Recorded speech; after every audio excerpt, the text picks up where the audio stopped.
Company boy. All right, boys. Welcome. Let me open a Japanese company with like this. おはようございます。私はプサコさん。Okay. Welcome to the Jared Podcast, where we love Japan and everything it has to offer. Weebs, like us, thumbs up us, hit that bell. Bing, bing. Oh. This is the Square-Enix, Japanese company, obviously. But this is the Square-Enix E3 presentation. Oh, it's so hyped to start. Yeah, I think people weren't expecting like a whole crazy amount from Square. Fair. They were expecting to see Final Fantasy VII. Yep. And then the gaggle fuck of other JRPGs they were going to bring. Yes. And those two things happened. Yes. Can't confirm. So right out the gate, we got the wrong page.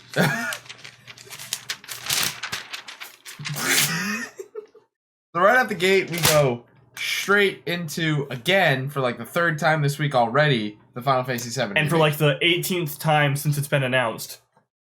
And I just need to say this, let's just open this up. Final Fantasy VII Remake is coming. We all know that. And every single time they release it, I feel like I'm just as unsure about so much of it. Yeah. And this is the problem with a remake. Just need to get that out there. You are remaking a game, and you are changing a lot. You have to be careful. Very careful. Here's my thing. I would love to play this game and go into it with I'm going to take it as it is piece. Problem being, you're taking one of the most iconic franchises of the entire art form and radically changing a ton. You can't. Could you imagine someone rewriting... Not even just take it one step further, one of the greatest games of all time. So, it's like if someone was going to remake, say, Citizen Kane as, and add more action sequences. Right? It's like, you better be fucking careful. Yeah. So that's my beef. That's my only thing. I'm not saying beef. Like, that's just the thing going in. This is Final Fantasy VII after all. Yeah. So just preface with that. Yeah. So we get into Final Fantasy VII, the show, another new little trailer. It's all stuff, if you're a Final Fantasy VII fan, it's basically all the beginning stuff in Midgar. Yep. I am happy. I'm very happy they're not showing anything past Midgar yet. Yeah, I'm cool with that. There are a lot of people who haven't played it, so I'm curious. Yeah. It'd be cool. So they start out with the little story bit in Midgar, and then looks gorgeous, by the way. Yes. Every time Square dedicates time to something, wow, does it look gorgeous. Yes. So we end up very quickly into very detailed, into a moderately detailed explanation of how combat works in, Final Fantasy VII Remake. Yeah. So the first thing I pointed out, or I thought I knew of, was originally when the Final Fantasy VII Remake was first announced back in 2015. Holy shit! They had announced that anything that wasn't a boss battle was going to be this 3D action combat, right? And then all boss battles would be the time base from the original game, right? That was my impression as well. That's not the case anymore. Everything is this 3D action combat now. Yep. Fine. Whatever. I'll be honest, I kind of would have preferred both. I think it could have been really fun. Yeah. To have both different types of gameplay. Nobby. Dog. I think he's Nobby. So they go into a couple little details. So the first thing, I'm going to preface with this. I'm going to be very cynical about this remake in particular, because I've said it on the podcast before, and all my friends know it. Final Fantasy VII is my favorite game ever. So some of these things they're doing, in context to things I know about the game, don't really sit well with me. They're strange. Some of these choices are very strange. I'm very thankful that my favorite game got remade as an identical version of itself, so... so I was fine. Yep. So sucks to be you, man. I know it does. So the first thing they really touch on is this action time bar, or ATB as they call it, which most 3D combat games have a version of that or something like that. And I was curious when they brought it up what it would more or less play into as far as Final Fantasy is concerned. Yeah. It looks like a lot of the action time bar is going to dictate when you use your limit breaks and when you can use certain abilities and items. That I was just going to bring that up. Yeah. The one thing I really, really, really don't like that it is in control of, unless you can get more bars to that action time bar, because in that trailer there was only 2. So when you're in combat, if you want to use an item in combat, it takes away an entire bar. And the only way you get that bar is just by auto-attacking, essentially. You just do your whack, whack, whack, whack, whack, and you build the bar up. You pretty much do anything outside whack, whack, whack, and it will consume at least a bar, and it seems like limit breaks are the full bar. And what a strange approach. Yeah. I just, honestly, what a strange approach. There was such a cool feeling about being in battle in Final Fantasy VII and watching your limit bar fill up and getting ready to use your limit break. And now it feels like it's just another move. Yeah, the other thing too it does, so when you activate your ATB, it also kind of pauses the battlefield in like a la Dragon Age, where you can just go into like a tactical view. And you can, like, it slows everything down to a stop. It looks like Max Payne bullet, kind of bullet time. And it, like, zooms the camera around so you can analyze the battlefield. And then you can do your thing that you want to do. Yeah. And one cool thing is they do allow you to also not do that if you don't want to. If you just want to constantly be in, like, real-time action combat. Yeah. Then you can still do that and just use your items and use your keys similar Which to hotkeys. I appreciate. I really do. Yeah, they pretty much just borrowed what Kingdom Hearts does and just followed that system, which works really well. But... again, we were talking about it. It's like, I don't know if they're aiming to go the Hollow Knight approach where they really want you in combat, like, so much that they want you to almost go out of your way to be offensive to be defensive at times. Yeah. And to be honest, I don't know if I like that in this type of game because so from what the combat they showed, do we have anything more about the combat before I go down to that path too much? Other than they kind of took another thing from Kingdom Hearts as far as combat shortcuts. You can create shortcuts to get to your spells faster. Certain moves faster. But other than that, now the combat does look smooth. I say like Cloud and Barrett and Tifa, all of their attacks and Aerith, she like whacked a guy once. Like I'm very glad they all play very differently. Yes, then they do look smooth. It looks good. Yeah. Mechanically, I don't know if I'm going to enjoy that. So this was my. This is where now. So okay, it's like that's the combat essentially. You auto attack, you build up a bar, and you use this bar to spend. Normally, wouldn't be a big deal. A typical builder spender system, but throwing in all of your defensive abilities into that spender part of that formula gets really hairy really fast. And that's where I start to back up and go, I don't know if I like that approach. Yeah. I don't like the idea that Aerith, especially if she stays in the similar style, where she is more of a healer, if she's having to stay in full-on combat so that way she can heal herself and the team, I don't know if I'm going to enjoy that. I personally love... So this is what I mean. So the point is, sorry, what I'm trying to say is, it really makes that one-dimensional combat. You just whack, whack, whack, whack. Decision-making isn't really that exciting. You're just, I need to do something. Attack more. I'm getting damaged. What do I do? Attack more. Yeah. I'm trying to build up to something big. What do I do? Attack more. I need to play passively and defensively. How do I do that? You don't. You attack more. So it really bogs down one-dimensionalizes this combat that was once very interesting and engaging. It bogs down the mental game, because in Final Fantasy VII, I say it with a little bias, so don't take this as like gospel, but Final Fantasy VII, especially to me, even as a time-based, it's time-based. I still don't understand how people don't understand that it's time-based. Like that, it's turn-based. No, it's action combat, action time. Yep. Just like Final Fantasy VI was. Yeah. Okay. And Chrono Trigger. Yeah. Like People say that? Yeah, people still say it's turn-based all the time, and it's so little. Right. It's so little. It's All right. so like so minuscule, but it irks the fuck out of me. Anyway, but the characters in 7 always felt so different, even in such a what some might call a stagnant play style. Yeah. But because you're playing with this time mechanic, it felt like every decision meant something because you were on the clock in some regard. Yeah. What I don't like is that if we're going for this more action-y style, then I'm basically pulling a Tales of Symphonia, setting everyone to auto-attack and auto-heal, and then I don't really get to do anything else with them except when they level up, I gotta give them materia. Like, it works in something like Symphonia, I think. I don't know, you might be underselling Symphonia quite a bit.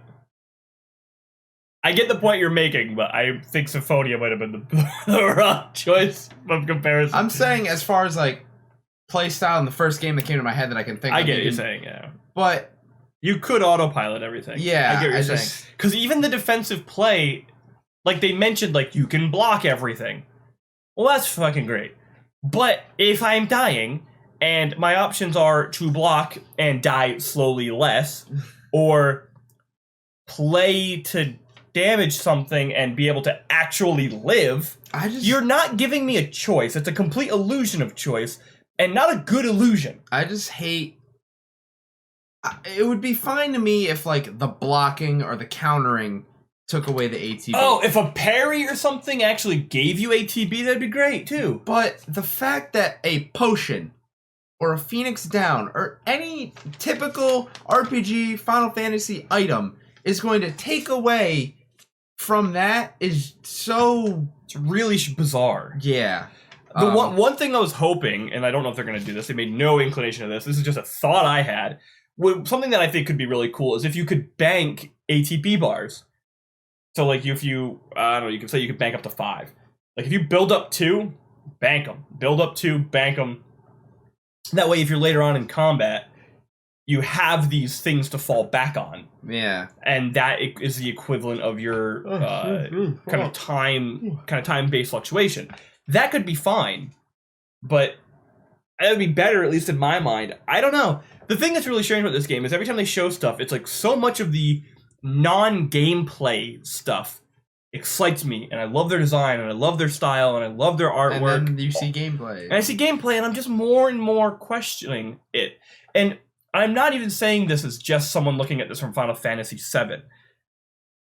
Final Fantasy 15's combat was pretty horrid. It was probably the weakest part of that game, and a lot of people agree, to the point where so many people spent months and months and months trying to figure out how to do a freaking combo because it wasn't even clear. And then you have Kingdom Hearts gameplay, which is the opposite of that. It's high-paced, high-octane action nonstop that feels satisfying, it feels fun, it's rewarding, it's engaging, it's all of those things. And they don't seem to be doing that. They seem to be doing the 15 approach. And the combat is not the good part of 15. So I'm really concerned, because they're seeming to just grab all these great inspirations out of 15 that suck. So I'm worried about that aspect of that game. So we do see, we're not going to, like, go crazy into it, because at this point there's so much footage of 15, or Jesus Christ, Final Fantasy 7 out there. And this kind of being like the final straw, like, okay, here's your final trailers, you gotta wait for the game to come out. Yeah. Which we haven't said yet, but there is a release date. It's March 3rd, 2020. That was announced at a SquareEnix concert, funny enough. They still haven't said if they're committing actually, well, they said they were doing it episodic still a little while ago. Yeah. But yet then tonight he dropped the line that there's going to be 2 Blu-ray discs worth of content. Which... Is that still episodic? Or is it going to come with 2 Blu-ray discs? And then that's episode 1. Or is it the full game? Yeah, or did they actually back off and just put everything on discs and give it to you? They didn't clarify that, and that's one of the biggest points of contention. Because we still don't know the pricing scheme on this game, if it's episodic. So it's really strange. Maybe one of the reasons they're not showing anything past Midgar is because they're still developing the parts 2 or 3 or whatever, how many parts it would be. Who knows? So there's two things left I kind of want to touch on this. One that shouldn't annoy me, but it almost annoyed me in the same way that oh god, what was the conference? Ubisoft. No. Why did I forget? It was Bethesda. So it annoyed me in almost the same way where Bethesda kept apologizing for Fallout 76.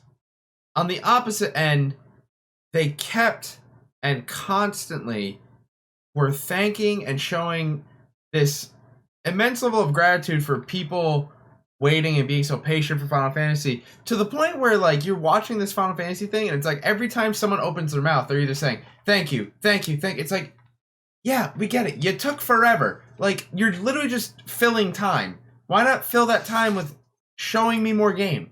This conference, actually, one of the gripes I have with it is there's a lot of fluff in what people talk about. A lot of people in their verbal presentations say a lot of nothing. Yeah. That is a trend. And one thing that I know is probably on both of our lists, my concerns with Sephiroth. Yeah, big.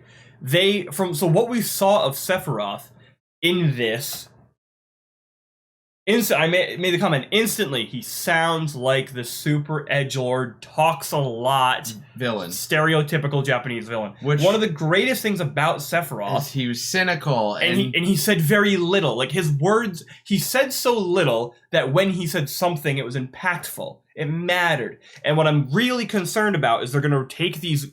Again, this is what I mean.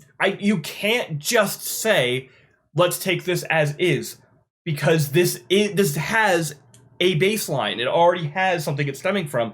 You can't take like the was it Nibelheim? Yeah. You can't take like the cutscene of Nibelheim and have Sephiroth whip around, looking into the look at you, walk it through the flames, and you can't take that and then suddenly have him turn around, start spouting some philosophical shit to you as Cloud is like, I'm gonna get you, and then Sephiroth runs into the flames or something like that. Like, that's what I'm worried is gonna happen. You're not gonna have these creepy, awkward talks with Jenova where you're wondering, is Jenova actually alive or is Sephiroth insane? And you don't know for a while what the real implications of that are. It just sounds like he's gonna fucking talk a lot. Yeah. The little bit he was there, he didn't shut up. Yeah. And it wasn't meaningful words. It was just fuck you, Cloud, basically. Yeah. Like, really. So I don't know. I'm in the same place I was when they first showed Final Fantasy 15. The first gameplay reveal in 2016 they ever showed. I'm in that same place, and we're only what, 9 months from release? Like, I'm still just as unsure now as I was then. It's just as unsure. But it's understandable to see why there's hype behind it. I am very glad that they showed it. Yeah. We finally got like our final tidbits of information. Hopefully we get more information as far as pricing and if they're actually going to stick with the episodic shit or not. But that remains to be seen. But that kind of does it for Final Fantasy 7.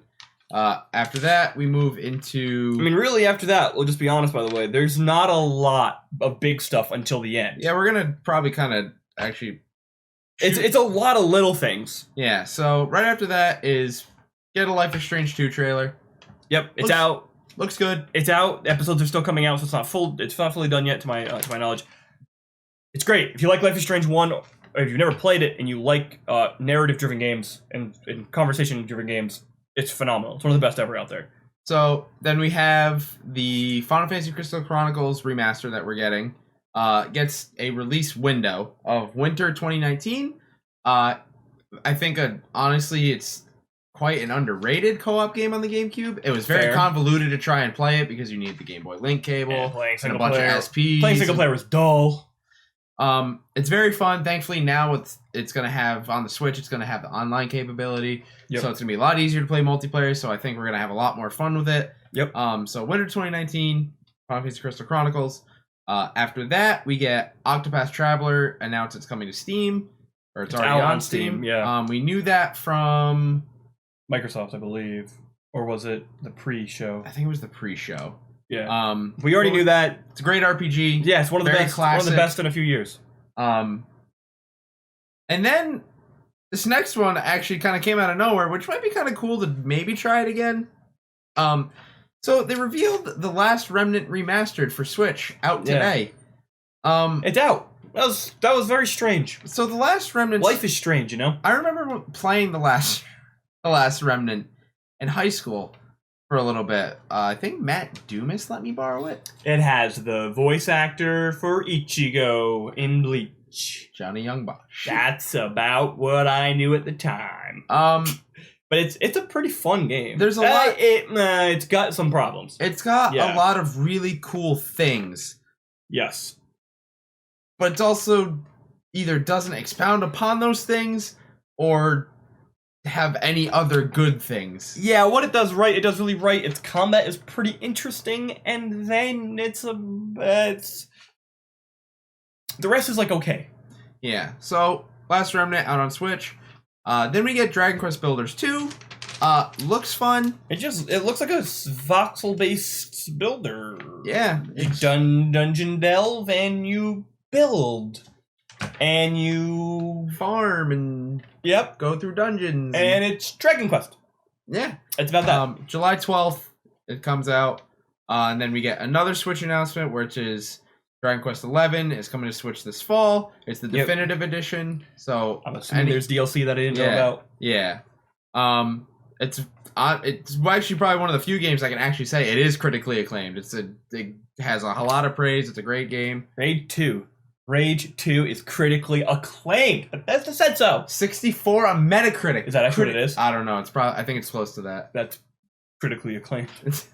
Like I said, yeah. No, DQ11's pretty good though. Like I said in the Bethesda video, anything above 50, critical acclaim. Boom, above 50. Then we went through a slew of games I've never heard of for like 4 years. Yeah. With all of their SquareEnix indie titles that I have no clue what they are. How did I miss all this? I have no idea. I didn't even know they had an indie studio. Me neither. And they showed some cool things. And I wish I knew them all. Because they just spouted, and they went by fast, so I didn't get to write the names down. Yeah. Unfortunately, it was like, bam, I was like, what is that? And by the time I was like, that's not something I played before, it was gone. So I was like, the only one that they really showed in detail was Battalion 1944. Yeah, which came out this year. Yeah, so they touted that it is a return to form as far as like a World War II shooter. Yep. It's very classic feeling. I remember us saying during the press conference that it looks very Call of Duty 2, Medal of Honor, Frontline. Yes, those are the two games that instantly jumped out at me. It feels very much like those by the looks. So it might be worth trying. I don't know. If it's free, maybe I'll download it. If not, I doubt it. But it's on Steam now. Yep. They did have another game right before Battalion. They announced very small. Don't have much to say about it. Called Circuit Superstars. It's kind of this like over-the-top slot car racer arcade game that looked kind of like rock and roll racing style. It looked neato. I mean, I don't really have much to say on it, but it looked kind of cool. But they just dropped that in there. It looks interesting enough, at least unique. So after that, we actually got SquareEnix music announcement. So for those who don't typically know, SquareEnix is almost like Nintendo with their music. SquareEnix does not like sending their music anywhere, which is a shame because they have some of the greatest music in the industry. But in a cool and smart move by them, they have moved their entire SquareEnix music library to basically all major music platforms. Yeah, so by the looks of what they had on the screen, the plan is all the SquareEnix library is moving over there, but the Final Fantasy soundtracks are going first. Yeah, is what it looked like on the screen. So, which is great. I mean, just saying, like, if you approach somebody and like who's really involved in the industry or knows a lot about gaming, and you say like, who are your 3 favorite composers? Like Nobuo Uematsu is going to be on those top 3, almost guaranteed, and he's done pretty much every Final Fantasy. So, yeah, there's some great stuff on there. The only other one rivaling him is maybe Koji Kondo. Yeah, so that was pretty neat of burrito. Yeah. And then we got, again, news that we already had. I feel like the next few, again, are just like, there's not much to say. Yeah. So, like Kingdom Hearts 3, Remind. Yeah, DLC coming out in the fall. We don't know anything about it. Sometime. Yep, it's coming. Yeah. After that, Not to be mean to Final Fantasy 14, by the way, for this. It almost felt like there was no reason for Shadowbringers to be here. So the weird thing about Shadowbringers and being at this E3 was mostly that they didn't really show anything. They just said July 2nd a lot. I'm almost wondering if this was maybe aimed at like people who don't play Final Fantasy 14, and maybe they're trying to be like, hey, by the way, this is a game that we have that you might like, or if this is like people maybe who used to be Final Fantasy players and aren't anymore. Do you want to come play our MMO? Because they just showed like a lot of stuff that meant nothing to anybody really besides Final Fantasy 14 players, unfortunately. And again, it's not a bad thing. What they showed to a Final Fantasy player is great. Or to a Final Fantasy 14 player is great. But they didn't show anything that, like, there was no real details, there was no new features, there were no talking about anything. And at the same time, it's because they've said everything they can about Shadowbringers by this point. They've front-loaded us with so much information about Shadowbringers. The last few months have just been loaded with Shadowbringer stuff from Final Fantasy 14. So there's nothing to say. It was really strange. If you somehow don't know, July 2nd is when it's coming out. Yeah. Then we got a really random trailer for Dying Light 2. Its parkour looks great. We got much more at the Xbox conference for that. Yeah. So the way they showed this trailer though, was I not the only one who didn't know what it was? Yeah, it didn't look like Dying Light for a second. Yeah, it was. So I'll give them credit. They like really showed a different angle of that game that I was pretty interested in. So I'm more tempted to give it a shot now than I was from the Final Fantasy or from the Microsoft one. Dying Light 1 was a great game. It's just the story is fucking awful. Like, so maybe a game we're gonna get to later. We'll get there. So then they had two games that were never released in the West that are coming out. Two JRPGs. Yep, Romancing Saga 3 and Saga Scarlet Grace. You mother. It's Final Fantasy 7 all over again. Yo, I'm out, boys. I'm about to go jump on that train. Hey! Shut up! Go get. Go get! Watch, this is gonna be the one night we get a really long train. This is my favorite part about the train. So honestly, God, actually, so no joke. When I stream sometimes, all I do when the train is here, I just woo-woo. Like, the train the entire time. I have no... It's just funny. I'll be honest, most times I don't even notice it go by anymore. It's just funny to me. I love it. So we have... So we had the two Saga games that are coming out. Then they showed a mobile game, War of the Visions, Final Fantasy Brave Exvius. It looks alrighty, neato, sure. If you're a mobile gamer, you probably like it. Unfortunately, I'm not. I apologize. I just can't get myself interested. No. Also, after all the Bravest, I just don't trust Square to make a mobile game and not make it really ridiculous. Which is really sad because this looks like a tactics style game. I was just saying, I was pissed because I would love another Final Fantasy Tactics. You and Andrew. And I almost said a name I'm not allowed to say anymore because he's banned from my life. But I'm curious. What? He sent nudes to kids. Oh, I'm just kidding. No, he did do that. So allegedly. So anyway, sorry. Bad joke aside. Mobile game Tactics Final Fantasy actually looks kind of funny, neato, but I will never play it, unfortunately. Yeah. So then we get a new IP for the makers of Gears of War Judgment and Bulletstorm. Hey. It's a game called Outriders. Yep. And the way they talked about it, it's either a first or a third person shooter. I don't think it was ever clarified. It's drop in, drop out co-op. They made it sound like it's going to be almost a games as a live service type of game. That's what it sounded like, yeah. So I don't know if it's like a looter shooter or if it's just like a really fun co-op game or just... I wrote the exact quote from the guy, the creative director. It's a dark modern shooter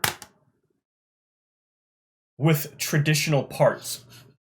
I'm not gonna read your fucking score.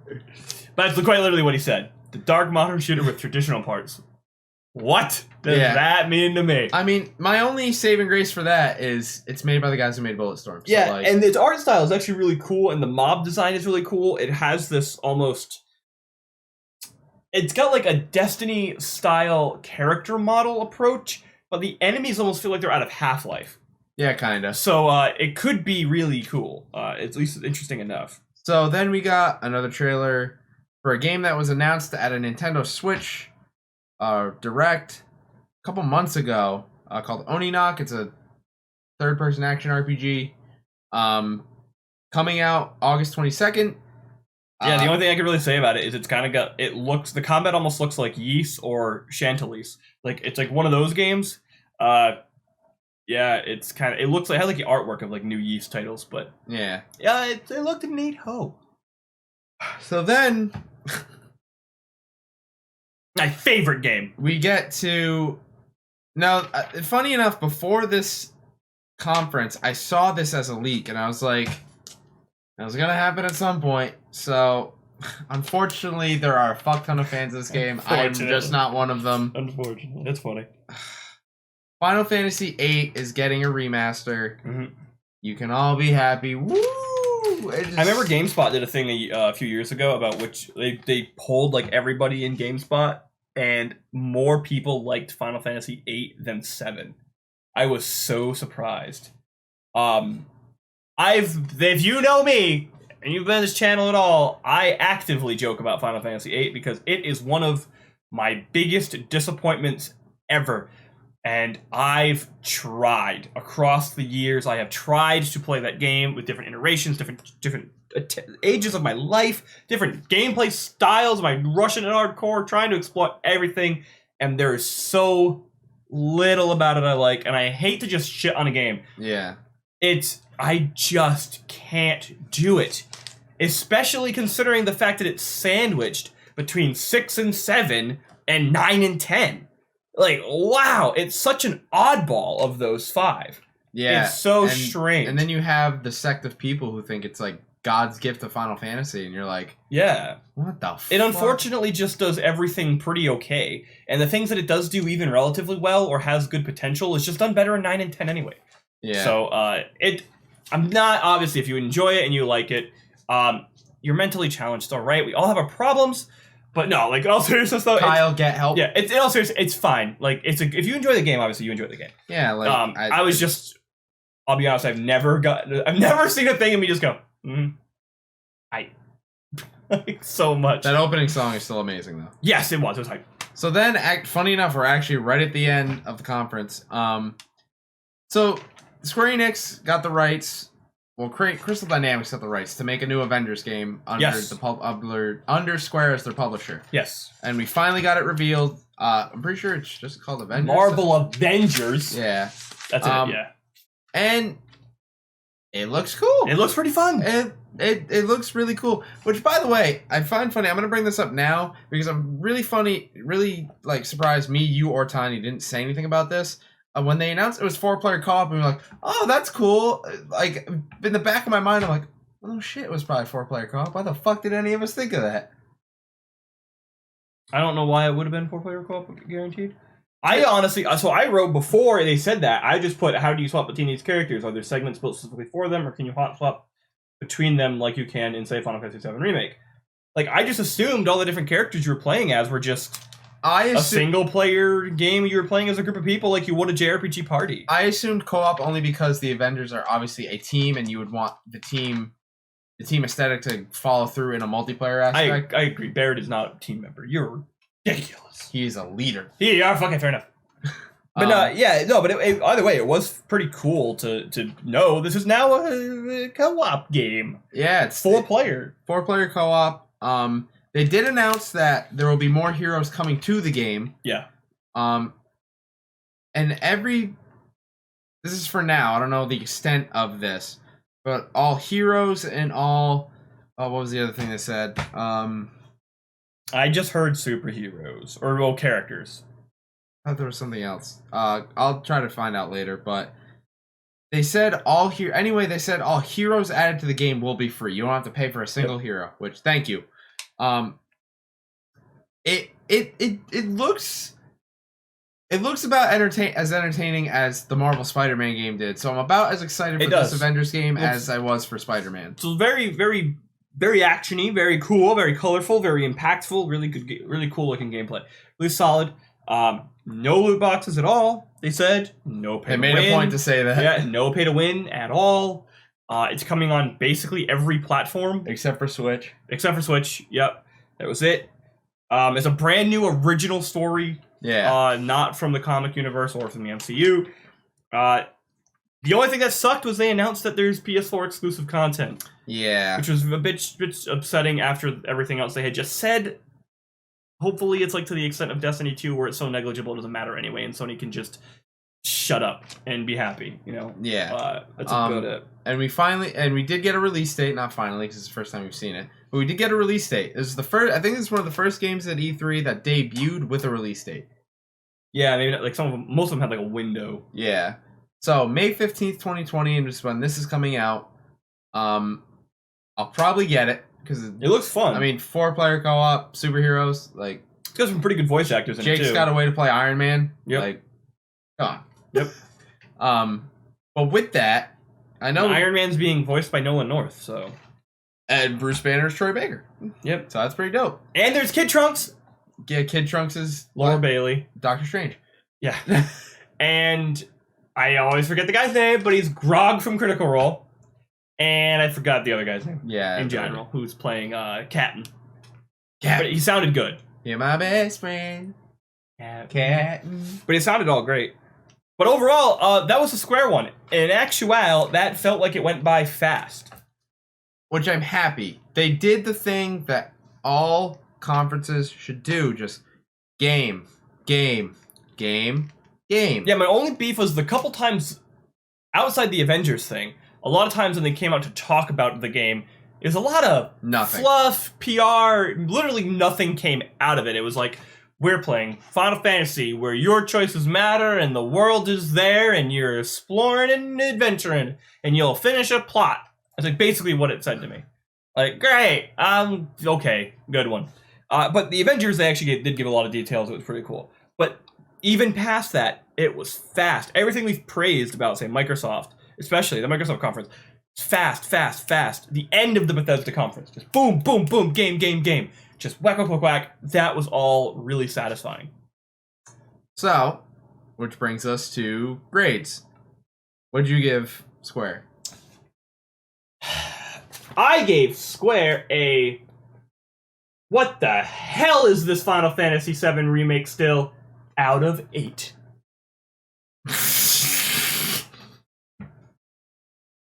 What'd you actually give it? That's what I gave it. I gave it a B-. And I gave it a B- specifically because it didn't have too much big stuff, honestly, in it for me. But I didn't want to put it to that capacity. Like, I wasn't interested in everything, therefore I'm not going to grade it well. It was more of just a... Final Fantasy was obviously a big... Final Fantasy and the Avengers are the two big things there. We know everything at this point, and more, so much to know. I've missed about Final Fantasy VII Remake. And then we had the Avengers, and that was pretty much it, was the Avengers thing. But I wanted to give them a lot of props, because seriously, I really mean it. There's something hype about just wham, left, right, come out. Hey, by the way, we're making this thing. This is the basis of it. Here it is.